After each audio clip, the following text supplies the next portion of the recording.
We want to start with Joy Reid. If you've got a TV, you may know who she is. She's the host of a weekly show on MSNBC. She's an icon on the progressive left. There is not a single fashionable opinion that Joy Reid doesn't have or isn't happy to denounce you for not having. She's a total star in Brooklyn, of course, but she wasn't always this way and didn't always have these beliefs. Back in 2006, Joy Reid sounded like a very different person. On her blog at the time, she opposed gay marriage, mocked gay people, and people she thought were gay. Now, given where she is now, these are obviously highly embarrassing opinions to have had. When the posts were discovered, she had a couple of options. She could have just apologized. People change their opinions all the time, and good for them. Why wouldn't they change their opinions? America has changed, is changing. So an honest explanation would have been just fine, and we would have defended her in that, of course. But that's not what Joy Reid did. Instead, she lied about it. She claimed she never wrote those blog posts in the first place. Someone else did. She said she'd been hacked. Sinister agents, perhaps employed by Vladimir Putin, somehow broke into her blog retroactively to add the remarks. It really sounds like an MSNBC segment, part of what they run every night. She said it was a disinformation campaign waged by whom? We don't know. Shadowy forces. That was her explanation. It was a crock, a total crock.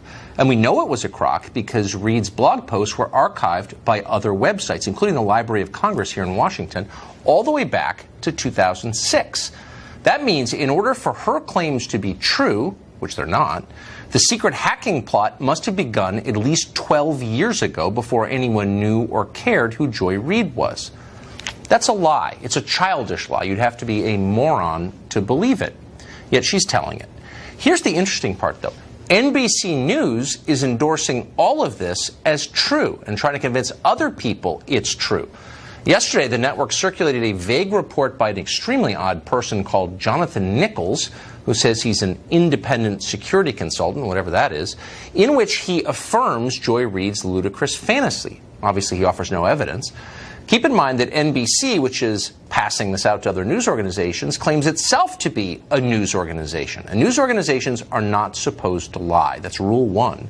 And yet NBC executives make a habit of lying. They lied about the Access Hollywood tape a couple of years ago. You'll remember that tape was leaked by NBC to David Fahrenthold at the Washington Post, who was a college friend of NBC News chief Noah Oppenheim. The goal in that leak was to help Hillary Clinton just 2 days before a presidential debate, and it helped.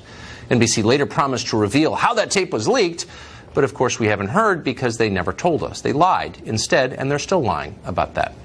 NBC also lied when it ran interference for sex attacker Harvey Weinstein, which it did repeatedly over a long period. You'll remember that network killed Ronan Farrow's investigation into Harvey Weinstein. He had the goods, and yet NBC claimed that Farrow hadn't nailed down the story. By the way, he went and sold the story the next day to The New Yorker, but NBC said it just wasn't ready yet. Another lie. Now NBC is helping Joy Reid lie once again, and almost nobody else in the media is saying anything about it, except Michael Graham. He's a columnist for the Boston Globe, and he joins us now to tell us what exactly is going on. So, look, I just want to be completely clear. I am okay with people changing their views. My views on almost everything have changed. So I don't think there's a sin in that. And to come out and say, yeah, I thought that, I don't think that anymore, is totally fine. Why would NBC endorse and ratify and disseminate what is so clearly a false explanation from Joy Reid?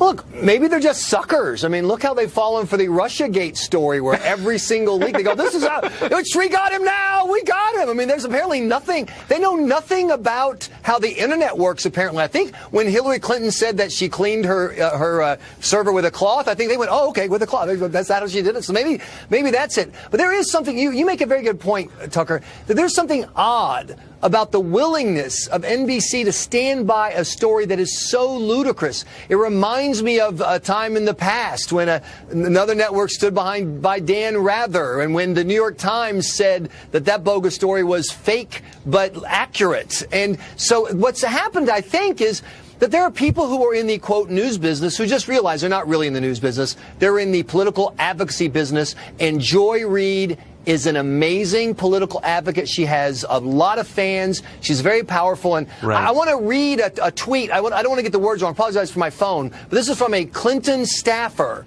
who tweeted out today and then blocked me, so I had to look it back up. Make sure you're evaluating this Joy Ann Reid situation through an intersectional lens. She is one of the most important black female voices on TV. Thanks. Well, wait. How about the fact lens? She's just lying. She's lying. Obviously, nobody went in the Wayback Machine to 2006 because, one day I know this person will be on cable TV. I'll get them now. It's nonsense. But intersectionality, really? Is it so bad? But why? I wonder why. I mean, most people, if they work for a news organization and got caught doing something, and they went to the boss and they said, I have an idea. Let's make up a patently ludicrous lie that is provably untrue. The boss would say, how about not? Why don't you just say you did it, concede you did it, admit it, and most people, fair-minded people, will kind of forgive you and move on. Why would NBC further besmirch itself by tying itself to something so obviously false and stupid and insulting to the rest of us? Because there's a hardcore group of people who tune in. It's she's on the weekends, so it's kind of like bonus revenue. And they are there, once again, not for news. They're there to have their biases affirmed. And let's face it, Tucker, that's a problem across the left and right media. It happens a lot. And so that's why they're there. And so my Twitter feed today was full of people who said, I'm gay, I'm liberal, I don't care what she said, she hates Trump. She's really good at hating Trump. Well, and if you hate Trump enough, you can do whatever you want and all sins will be forgiven. Man, I'm not a Joy Reid fan. I mean, to put it mildly, she's attacked me. I think she's a race baiter. But I would have given her, and any honest person, a pass if she'd been honest, which she's not. By the way, I should tell our viewers that just a minute ago, the Daily Beast, which is an online blog, kind of a mediocre one, has announced it's putting a pause on Joy Reid's columns. Apparently she writes for them, not surprisingly. Anyway, Michael Graham, thanks for joining us. Appreciate it. Thanks for having me.